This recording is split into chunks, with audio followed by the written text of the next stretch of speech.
He was a hard-working young man who'd recently found love. He was just 20 years old. He wanted to have a better future, better life. But any hopes for a happy future would come to a terrifying end. He knew that he was in extreme danger. He's basically screaming, yelling for help. There was a videotape that was very, very chilling. But who could commit such an unspeakable act of betrayal? Money, sex, drugs, power, or motives for homicide. Get back at a jilted lover. That's what this was. You have a horror movie playing out in real life.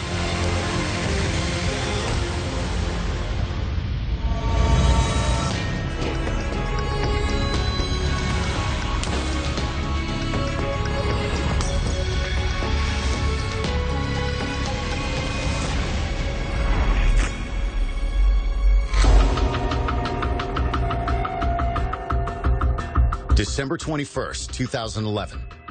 At 10:04 a.m. in sunny St. Petersburg, Florida, police receive a 911 call from a terrified young man. 911, if you have fire or medical emergency.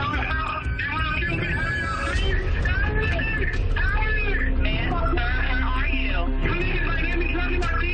What is the address?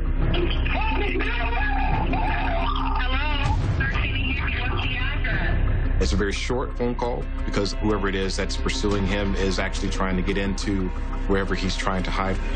He was in extreme danger at that point. You can tell based on the tone of his voice and the speed at which he was talking.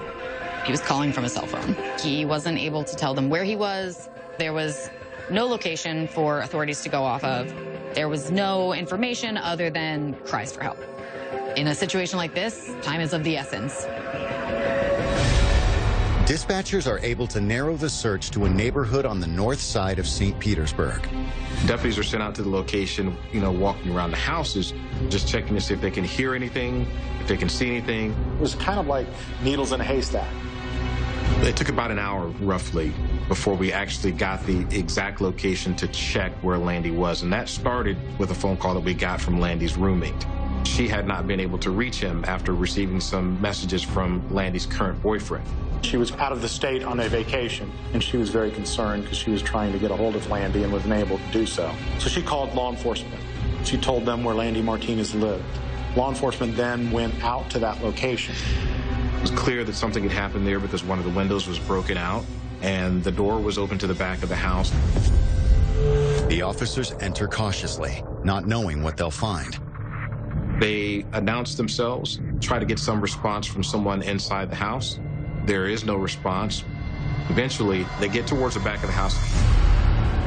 On the floor in the bedroom, they found Landy Martinez with 2 gunshot wounds. They'd gotten there too late. He was already dead. Landy Martinez was born and raised in a Cuban farming town. They was very poor family. They don't have pretty much nothing. His parents separated when he was really young. His father moved to Miami, Florida, and when he was 5, his father asked to bring him over. The mom said it's okay to bring him here because it's gonna be a better life and better future for him. Landy was an immigrant, and he was always very grateful for the opportunities that he had in America. He was, someone who loved life and loved being here. He was just a good guy. He just told me, cousin, I love this country, and I'm gonna be something in this country. I'm gonna be somebody. After high school, Landy became a certified nursing assistant and got a job at an elder care facility in St. Petersburg. Landy was living with a couple who would get up early in the morning to go to work together. They worked at the same location. The 2 roommates, Yadira and Mia, are dear friends of Landy's. One of them worked with Landy. That's how they met. They were both CNAs. He was very happy, not only because the money he made, he just always think on the grandma he left in Cuba. So all those old people he was helping, they was grandma. He was amazing at his job, took care of the residents better than most people. But while Landy excelled at work, his love life was more complicated. We kind of figured it out in the beginning. Landy was gay. He just didn't come out right away. Not many people knew that Landy was gay. Being Cuban American, other cultures, they looked down upon gay people. So it was undoubtedly difficult. At work, nobody really cared. They didn't mind. They still loved him the same. Comforted by his friend's support, Landy confided that he'd recently started seeing someone new. A 19-year-old named Jonathan. Jonathan lived about an hour away up in Brooksville, Florida. He worked in the medical industry, and he had met Landy at some of the local nightclubs in Tampa, Florida, in Ybor City, and they developed a relationship. It seemed like Landy found someone in Jonathan that was a lot like him. He was somebody else who was motivated and joyful and, just loved to live. They'd write their names in the sand on the beach.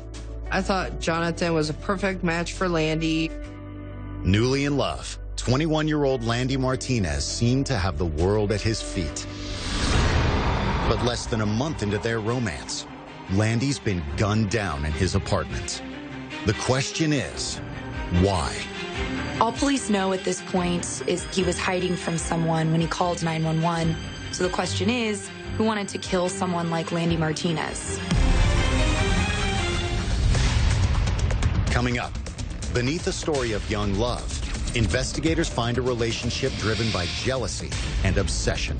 With the love triangle, with the cheating, with the video, and then the torture. This is a made-for-TV movie played out in real life.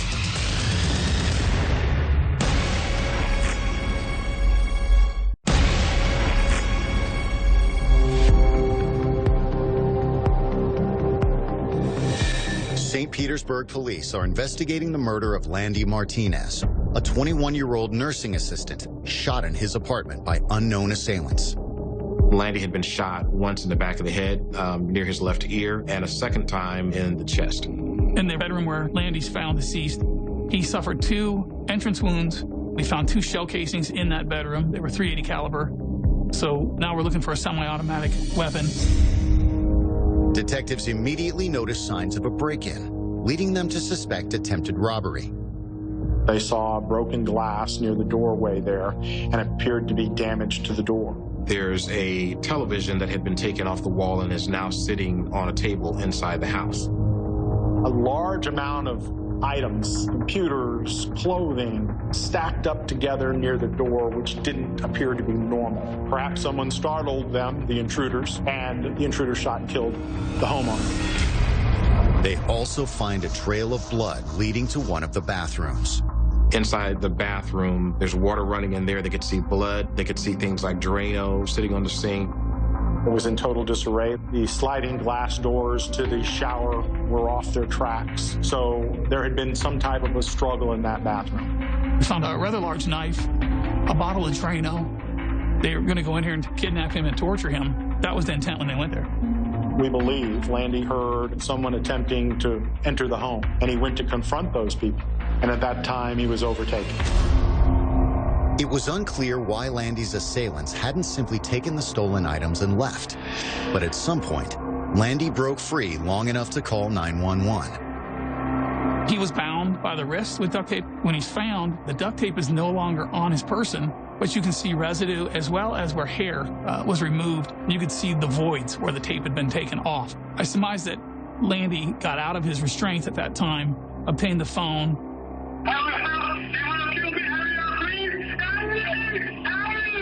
When he called 911, Landy very clearly says, they are trying to kill me, or they are going to kill me. So he's insinuating that there wasn't just one person in there with him. There was clearly more than one person. Unfortunately, the intruders had been able to break into the room before police arrived. There's a hammer inside the scene, not far from the doorknob, which is smashed in. That's when Landy was shot in the second bedroom. It's a terrifying scenario that leaves investigators guessing. It's very rare to have burglars to go in and kill somebody. A burglar, wants to avoid people. People aren't doing home invasions to steal TVs and PlayStation 2s and computers. They're going in to get cash. It's not a house that you would look at and go, there's a lot of money inside that house. The evidence of torture is especially concerning. Detectives wonder what it could mean. Unfortunately, there's a murder almost every 3 days in the Tampa Bay area. So it becomes white noise. But because of the unique circumstances of this murder, it becomes elevated to something where people want to look at and find out about. Detectives continue to search the crime scene and come up with two crucial pieces of evidence. The first is a cell phone they believe Landy used to call 911. Law enforcement found that phone hidden underneath the mattress of the bed that Landy slept in. Because we're dealing with a cell phone that we don't know who it belongs to, it took us a little bit of having to go through and get a search warrant. Cell phone technology is amazing. It's changed the way we do police work. Through cell records, we're getting phone calls, duration of phone calls. We can retrieve text messages, emails, but now we can also do cell sites. But accessing these records because of subpoenas does take an extensive amount of time, especially in Pinellas County. Detectives apply for a search warrant, but it's a process that will take several days. The second clue comes from a closer look at the window the intruders broke to get inside. Police did the walk around the property, and when we took videotape, it was obvious that that was done from the inside of the house because the glass was found on the outside. So whoever broke that glass from the inside.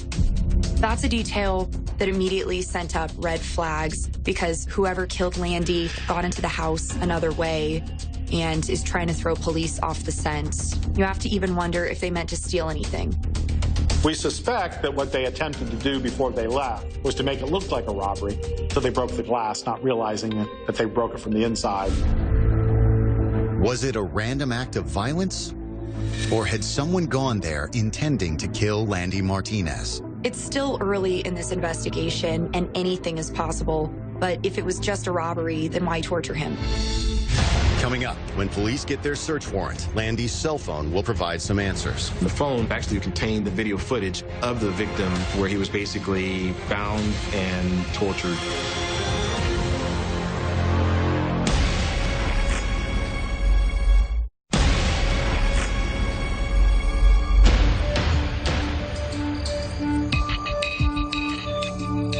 Hours after 21-year-old Landy Martinez was found shot to death in his apartment, St. Petersburg detectives are tracking down possible leads, starting with the victim's roommate, Yadara. Landy's boyfriend, Jonathan, had called Landy's roommate to see if she had any idea where Landy was. She didn't, so she started to call Landy repeatedly. He didn't answer, so she went and checked the footage on the security cameras and found that they had been cut off. That's when she called police to do a welfare check on the home. Police wanted to interview her right away, but she was away visiting family, so they would have to wait for her to get back to Pinellas County. In the meantime, investigators canvassed the neighborhood, hoping someone saw the intruders. We do standard police work. We do a neighborhood canvass, and we had a lot of information about door-to-door solicitors in the neighborhood. The salesman went door-to-door and made contact with people and tried to sell them magazines and books. One neighbor did actually see the two suspects that fled on foot afterwards. Naturally, when you see folks in the area that don't belong there, first thought is, okay, maybe these guys were involved. Had the two salesmen actually been thieves casing the neighborhood for houses to rob? Or were they assassins looking for Landy Martinez? The fact that the window was broken from the inside and all of the stolen items were left behind, police can't be sure what really happened here.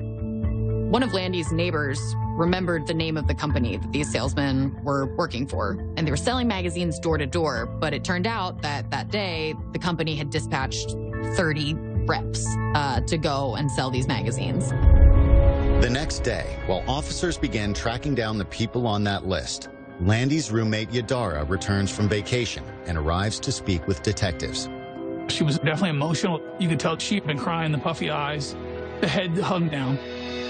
Yadira cared about Landy deeply. She knew Landy for a long period of time. They had met in school. They had worked together.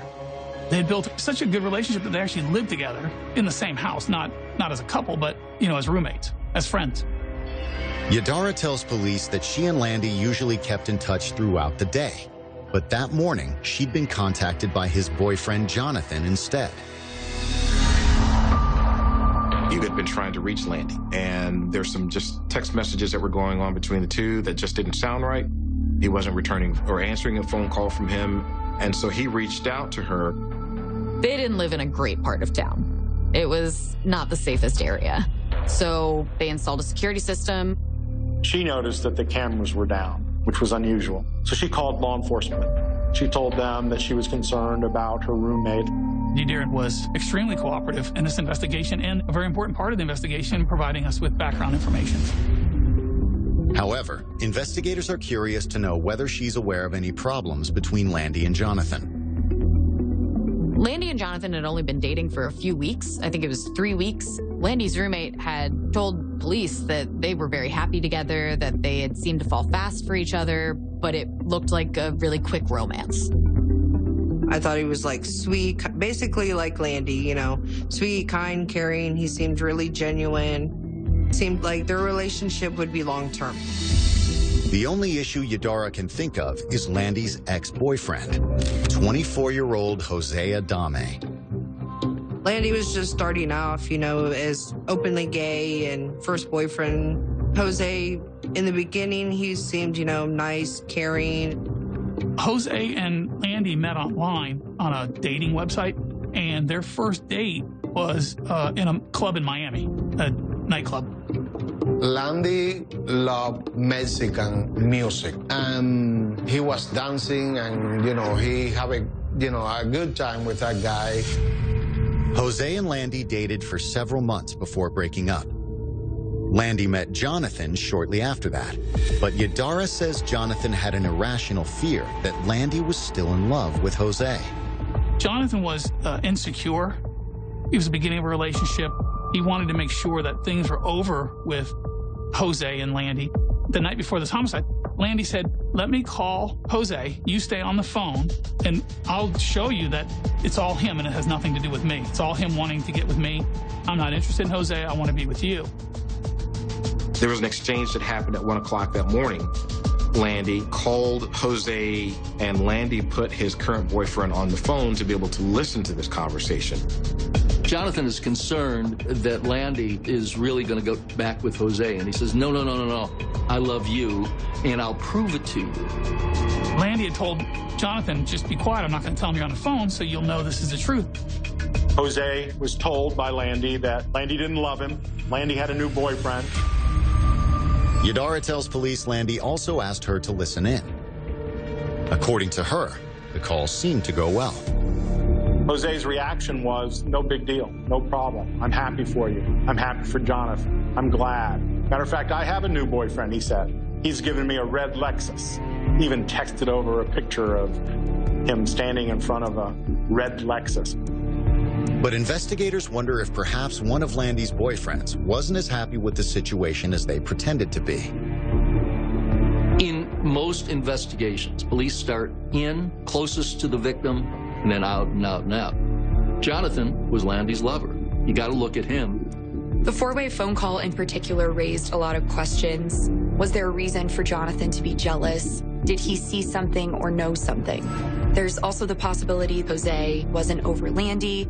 Could this even be a case of, if I can't have you, no one can? People commit crimes of passion all the time, whether it's a love triangle or, a jealous rage.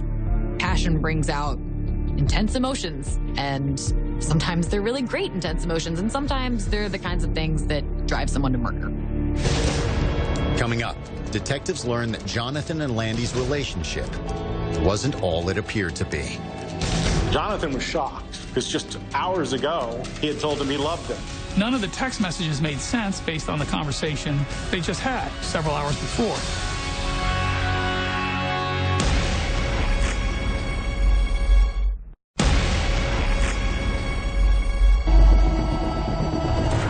Based on the details of a terrifying 911 call, as well as eyewitness accounts from neighbors, police believe they are looking for two suspects in the shooting death of 21-year-old Landy Martinez. There were people who saw the two males who were selling magazines that were leaving the area quickly. Could one of them be Landy's current or former boyfriend? Well, jealousy, anger, revenge, these are all the motives for homicides. At that point, detectives don't have a whole lot to go on, so they really want to talk to Jonathan and Jose. As far as we knew, Jose was living in North Carolina. Before police get a chance to talk to either of them, investigators find the magazine salesman. They were legitimate solicitors out of a company out of California trying to sell magazine and book subscriptions. They did give a spiel that they were trying to get money to go to college. He says his manager called him because detectives wanted to speak to him. He was one of the salesmen out in Landy's neighborhood on that day. The magazine salesman was able to tell us what he was doing in the neighborhood, which we were able to verify by going to the attempted customers that he tried to solicit. He also had a receipt where he had purchased coffee that morning. After speaking with the salesman, both he and the other suspected salesman's alibis are confirmed, and they are eliminated as suspects, which leaves detectives with only two options. We had one witness that saw two Hispanic males coming from the scene. One of them could have been Jonathan or Jose Adame. Less than 24 hours after discovering Landy's body, detectives find Jonathan 70 miles away in the town of Brooksville, Florida. He seems devastated by the news of Landy's death. Jonathan was very upset, was genuine in his emotions. He lost a new love interest, and at such a young age, it's got to be sad for him. Jonathan actually told us that he was at work at the time. Jonathan was Landy's lover. You got to look at him, see if he possibly, they had a love spat. You don't know what went on. Jonathan insists he didn't have anything to do with the murder. Although they'd only been dating a month, he was deeply in love with Landy. But he said it seemed Landy might not have felt the same way. Jose kept in contact with Landy no matter where he was, constantly calling him, texting him. Jonathan didn't know what to think at the time. He told basically the same story as Yodara, that Landy told him he'd prove things were over with Jose, and around 1 a.m. the night before the murder, he got everyone on the phone. If anything, the phone call gave Jonathan some closure, seeing that Landy really did not care for Jose anymore. However, Jonathan tells detectives that the next morning, Landy sent him a series of texts saying that he changed his mind. Landy told him, "I don't want to see you anymore. I'm still in love with Jose." Jonathan was shocked because just hours ago, he had told him he loved him. He wanted to see him again. Hope to see you soon. So he was totally caught off guard. To Jonathan, the sudden reversal seemed suspicious. Something had bothered him. He thought that text message didn't seem to be from Landy. And he didn't know exactly why he didn't think it was from Landy, but it bothered him. It didn't seem to be Landy's type of texting that he would normally do. Who is sending Jonathan these text messages? Is it actually Landy? Is there something that Jonathan is involved in? And later that same day, Landy's body was found. As far as Jonathan was concerned, if Landy didn't send those messages, there's only one other person that could have. He was worried that he possibly could have been target because he was Landy's boyfriend. So he had some fear for his own safety. Investigators wonder if his suspicions are correct. Was Jose the one who sent the texts breaking up with Jonathan? Or was there something else going on? When Jonathan received the text messages, he knew something was wrong, and Landy wouldn't answer the phone because he was calling and say, "Hey, what are you talking about?" Jonathan said it didn't make any sense, but then it made perfect sense. Jose can't answer the phone because Jonathan will realize quickly that it's not Landy. At this point, all they have is Jonathan's account, and he seems genuine and believable, but there's also the possibility that he could be lying to implicate Jose. There's only one way for detectives to solve the mystery. Find out which one of Landy's boyfriends had his best interests at heart, and which one wanted him dead. I've got two detectives that are signed as case agents that were literally trying to dig up as much information as they possibly can on Jose so that they can then go to where we believe that he might be. Coming up, detectives uncover evidence of a jilted lover with a terrifying plot for revenge. It was a videotape that was very, very chilling. He was tied up and he was pleading for his life.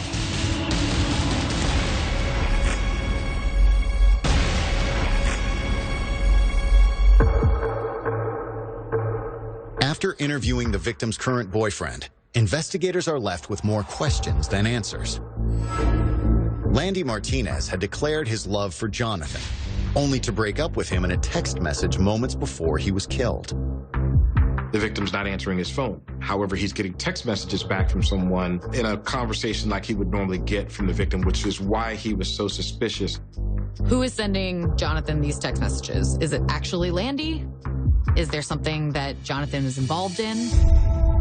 Jonathan claimed to be at work at the time of the murder, so detectives call his employers to verify his alibi. Jonathan was right where he said he was at the time. His cell phone, which they could trace off the cell tower, and work records showed he was an hour away from the murder scene. So they quickly eliminated Jonathan as the potential killer. With Jonathan no longer a suspect, investigators turn their attention to Landy's former lover, Jose Adame. Since they know Jonathan's telling the truth, that means that Jose might have been the one sending the messages, which means he might have had access to Landy's phone around the time of the murder. While detectives track down Jose, investigators contact Gail Rigg, one of Landy's oldest friends, to find out what she can tell them about his relationship with Jose. Gail was a wealth of information for us, for Landy's background, for Jose's background, for Jose's behavior. Gail tells detectives that things couldn't have started out better between Landy and Jose. In fact, they'd only been dating a short time when they decided to move in together. They lived in an apartment, little one-bedroom, really cute apartment. Used to go over there every now and then, hang out, birthday parties. Relationship seemed really good. He seemed really happy. Jose seemed happy. But according to Gail, Landy soon began to realize there was a darker side to Jose. We got invited to go swim in their pool, so I brought my son with me, and Jose made a comment that I didn't like. My son was like 11, maybe 12 at the time. My gut feeling just wasn't there. Jose had offered to smoke marijuana with the young child and show him pornographic movies. It was an inappropriate comment, and she just didn't trust Jose from that point on around her son. She warned Landy about Jose's jealous behaviors. He would get mad at little things, that weren't reasonable. I talked to Landy about it. He confronted Jose, corrected him, hey, that's not right type thing. Over the next few months, the relationship continued to sour. The things started change when he became, the jealous of things, and it was because he didn't do nothing for his life. But my cousin Landy, he was doing something for his life. Landy had ambition and wanted to help people. He was working towards those goals, but Jose seemed lost. It was meeting Jonathan that had finally made Landy decide to end his relationship with Jose. He instantly was smitten by Jonathan. Things were not going well with Jose anyway, and he wanted to get into this new relationship. So he told Jonathan, "You're my guy." And then had to tell Jose, "You're not." They both moved out of the apartment, and Jose moved back to North Carolina to be with family. Jose didn't take the breakup very well, and so when he found out that Landy had already moved on, he lashed out. Jose was possessive, jealous. He went so far as to take the vehicle that actually belonged to Landy. It was in Landy's name. And he'd drive through the stoplights, the traffic lights that were monitored by cameras, and photos would be taken, and he would be raising his middle finger. Jose was trying to emotionally hurt Landy, hey, here, I'm going to do this to get you back type thing. All the tickets would go to Landy. The tickets continued to pile up, and Landy was responsible for paying the fines. So he decided to do something about it. Landy had enough. He made a phone call to Jose, lured Jose back here to St. Petersburg, said he wanted to get back together. He missed him. He made a mistake. Landy says, "Let's meet."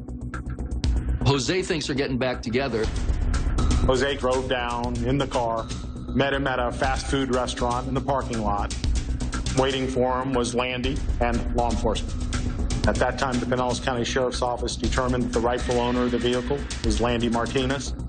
He's been tricked. He thought he was getting back together with Landy, and now he's lost his ride. Landy took the vehicle and went back to his residence, leaving Jose there in the parking lot with some luggage, some clothing, and no transportation. Gail's story puts Landy's murder in a whole new light. There were a number of reasons why Jose didn't initially seem like a strong suspect. First, he didn't live in Florida anymore. And second, Jonathan and Yadara said they were on the phone the night before the murder with Jose, and he told them he was seeing someone new. It appears that in setting up Jose, Landy Martinez had made an extremely dangerous enemy. Jose was mean, a little crazy, maybe slightly psychotic. The stuff he was trying to pull and being mean to Landy all the way around. Jose is just crazed with this, and the rage just comes out. That's what pushed him over the edge when he finds out that he's been duped again, and now he wants revenge. Anyone might want revenge after a bad breakup, but after learning more about Jose, it's not hard to imagine him taking it too far. While the search for Jose continues, investigators finally gain access to Landy's phone. What they find is shocking. We're able to use a program that we have to search the contents of the phone. That's when we realized that there was actually video footage of the victim inside the bathroom of the house where he was basically bound and tortured. It was a videotape that was very, very chilling. It was Landy Martinez, and he was crying out in Spanish. He was tied up, he was wet, the shower was running, and he was pleading for his life. Investigators realize he's being forced to confirm his breakup with Jonathan. He was being videotaped to record a statement that he was no longer in love with his current boyfriend.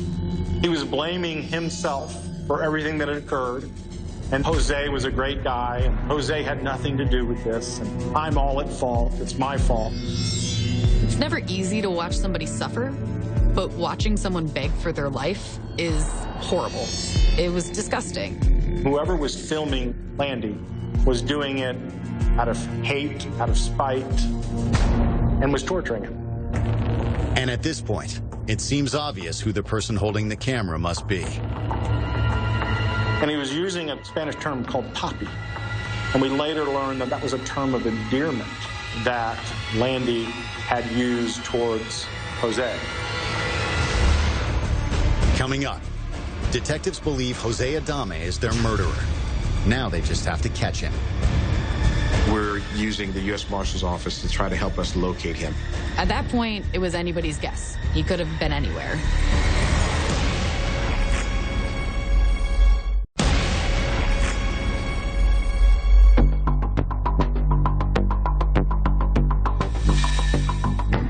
After a week of investigation, St. Petersburg police have zeroed in on a suspect in the murder of Landy Martinez, his ex-boyfriend Jose Adame, who they believe tortured and killed him out of jealousy and revenge. Jose had the motive, but it was the video on Landy's phone that convinced them that he was the one who did this. Someone else was there filming it. Landy did make reference to Jose. And why would Landy be taking the blame for the fault in the relationship? There's absolutely no reason why you would say something like that unless the person holding the cell phone recording you is compelling you to say that. On December 27, 2011, Catawba County Police finally catch up with Jose. He was staying with his mother in a trailer in Hickory, North Carolina. They took him into custody for us, and then our detectives met him at the county jail up there to try to do an interview of him there. The initial response that they got was a total denial, basically saying that he had not been down in that area. Since you've been back to North Carolina on the 17th, you have not been back to Florida. Is that correct? Yes. Okay. Your phone that you're using is in Pinellas County, Florida, Tuesday and Wednesday. So you're going to have to explain that to us. We were able to determine that at the time of the killing, his phone was in close proximity to Landy Martinez's home. At that point, the investigator plays the 911 call for Jose. After being able to point out some very crucial evidence that they had to him, at that point, he got nauseous.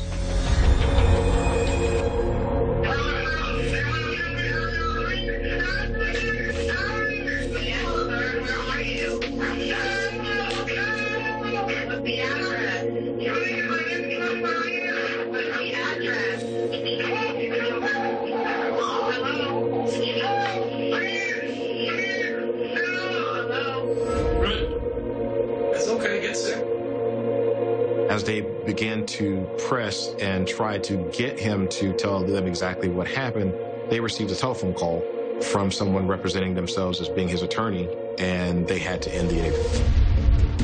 Jose isn't talking, but when detectives execute a search warrant on his sister's home, they come up with a final and conclusive piece of evidence.